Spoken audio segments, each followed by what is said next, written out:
Hello everyone, welcome back to my channel. तो आज हम पढ़ने वाले हैं 3 क्वेश्चन चैप्टर का सेकंड पार्ट। तो हमने पिछले पार्ट में देखा था कि एक आदमी होता है, स्ट्रेंज मैन, जो कि राजा और हर्मिट की तरफ दौड़ता हुआ आता है। The king turn round and saw the beard man running toward them. अब राजा जो है मुड़ते हैं और देखते हैं कि एक दाढ़ी वाला आदमी जो है उनके तरफ दौड़ता हुआ आ रहा है। His hands were pressed against his stomach. अब जो उसके हाथ होते हैं स्ट्रेंज मैन के, वो उसके स्टोमक पेट पे होते हैं। From which blood was flowing, जहाँ से ब्लड जो है बह रहा था। When he reach the king he fainted and fell to the ground. जैसे ही वो राजा के पास पहुँचता है वो बेहोश हो जाता है। फेंटेड मतलब बेहोश हो जाना, और ग्राउंड पे वो गिर जाता है। ओके।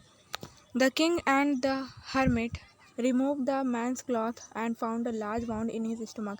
अब जो हर्मिट हैं और किंग है वो उसके स्टोमक का जो क्लॉथ है उसको हटाते हैं तो देखते हैं कि एक बड़ा सा घाव है उसके पेट पे।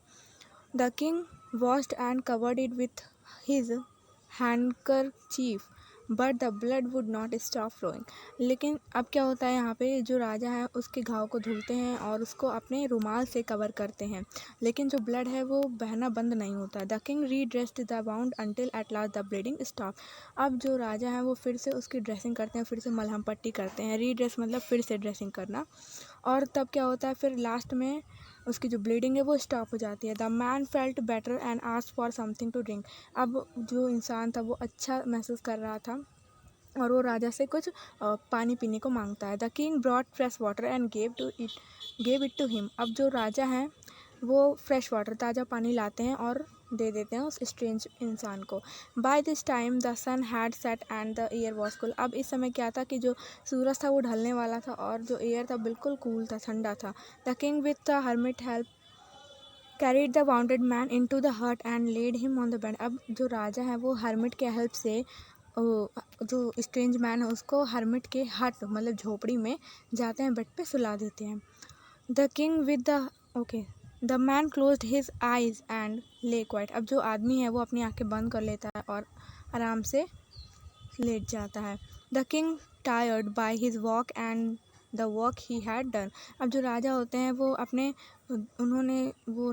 मतलब कह सकते हैं कि काम जो उन्होंने किया पूरे दिन, और वो हर्मिट के पास पैदल आए थे तो अपने चलने की वजह से और काम करने की वजह से वो टायर्ड मतलब थक जाते हैं, और वो क्या करते हैं, lay down on the floor, वो फ्लोर पर सो जाते हैं मतलब ओके।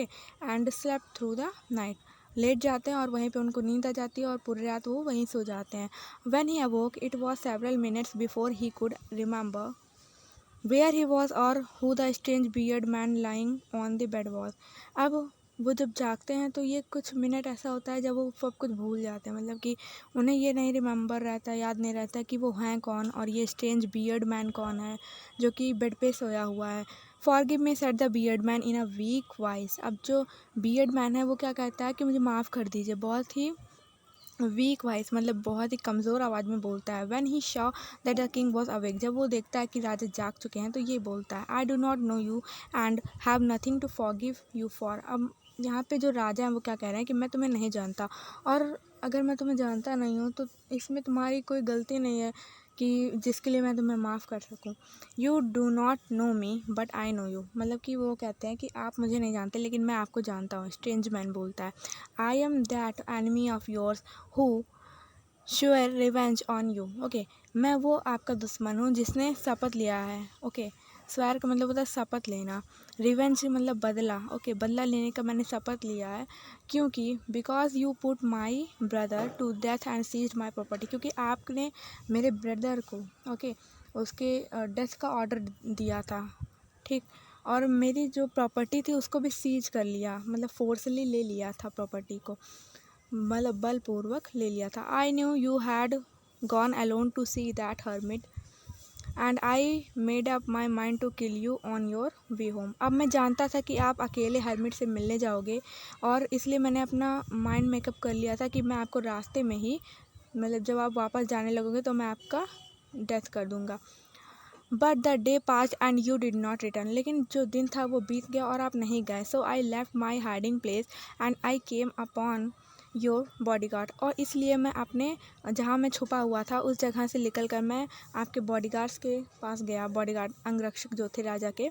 हु रिकॉग्नाइज्ड मी, जो मुझे पहचान गए, एंड वाउंडेड मी, और मुझे घायल कर दिया। आई एस्केप्ड फ्रॉम हिम, मैं उनसे भाग निकला। But I should have dead if you had not dressed my wound.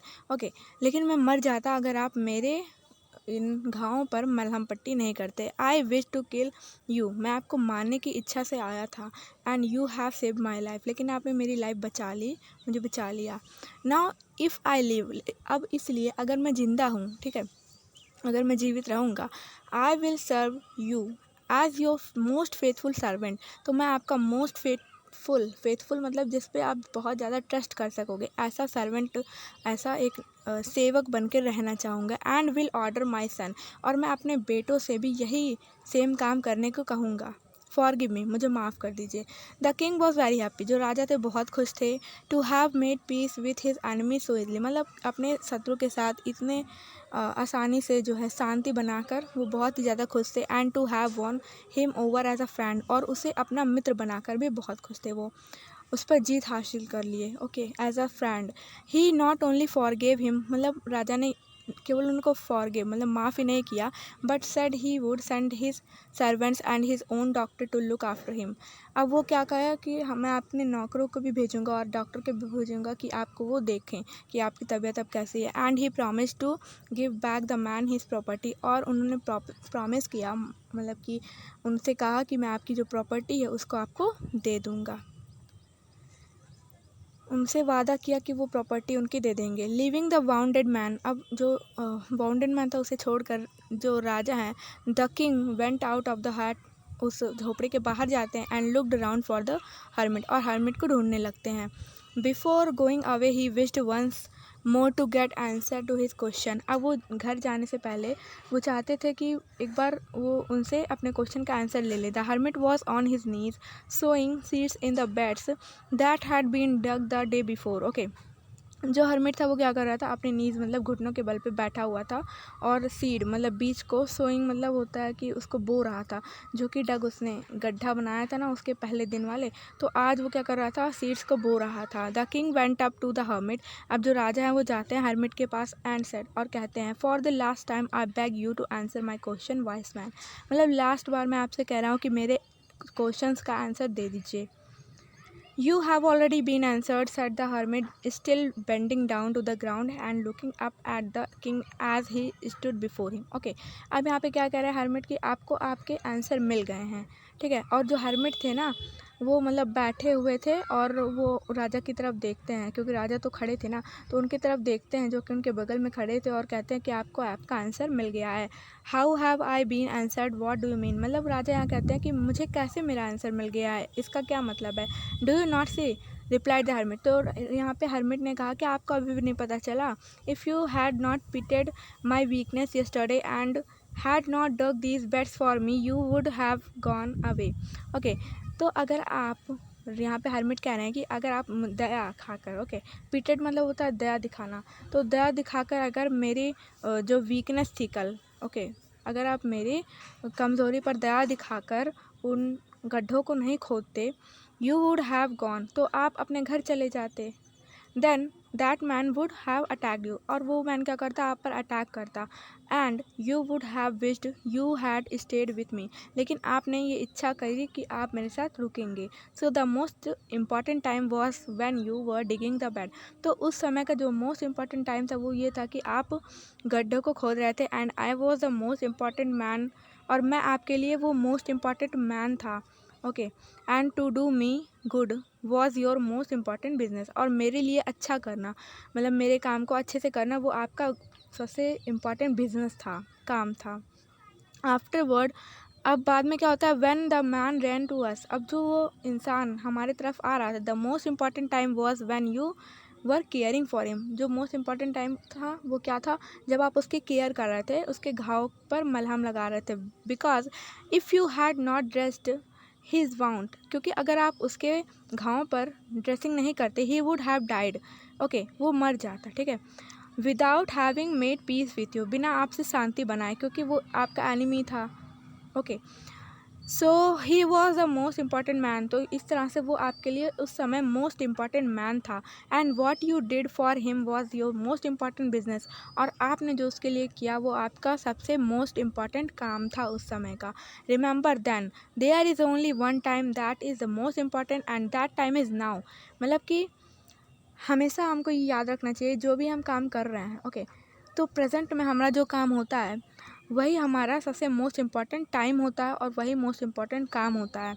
It is the most important time because it is the only time we have any power to act. क्योंकि हमारे पास present time में ही power होती है कि हम अपने काम को किस तरह से करते हैं। ना हम पास्ट में अपने काम को चेंज कर सकते हैं, ना ही फ्यूचर के लिए कुछ कह सकते हैं। तो इसलिए प्रेजेंट में जो कर रहे हैं उसी पर हमारी पावर होती है। The most necessary person is the person. अब यहाँ पे बताया जा रहा है मोस्ट नेसेसरी पर्सन कौन है। वो person you are with at particular, जिसके साथ आप पर्टिकुलर मोमेंट पे हो वो आपके लिए मोस्ट इम्पॉर्टेंट पर्सन है। For no one knows what will happen in future, क्योंकि कोई नहीं जानता कि फ्यूचर में क्या होगा। And whether we will meet anyone else, और क्या हम फ्यूचर में किसी से मिलेंगे भी या नहीं। The most important business is to do that person good. और आपका जो मोस्ट इम्पॉर्टेंट बिजनेस क्या है वो ये है कि आप उस पर्सन का भला करें जो आपके साथ उस पर्टिकुलर टाइम पे है। Because we were sent into this world for that purpose alone. Okay, क्योंकि हमें इस दुनिया में इसीलिए भेजा गया है कि हम दूसरों की मदद करें। ओके, तो ये जो 3 क्वेश्चन थे कि बेस्ट टाइम क्या होता है, तो वही समय होता है जो चल रहा होता है, मतलब कि जो हम काम कर रहे होते हैं, जो टाइम हमारा होता है वही बेस्ट होता है। एंड बेस्ट काम क्या होता है, तो यहाँ पे सेकंड क्वेश्चन क्या था हमारा, बेस्ट पर्सन कौन होता है। तो बेस्ट पर्सन वही होता है जो हमारे साथ प्रेजेंट टाइम में होता है, जिसके साथ हम कुछ कर रहे होते हैं। और बेस्ट बिजनेस क्या होता है कि हमें उस पर्सन का भला करना चाहिए, उसके लिए अच्छी सोच रखनी चाहिए।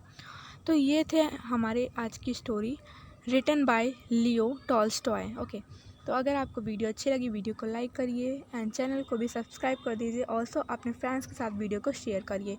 नेक्स्ट वीडियो में हम एक नेक्स्ट चैप्टर लाएंगे, तब तक के लिए थैंक यू सो मच।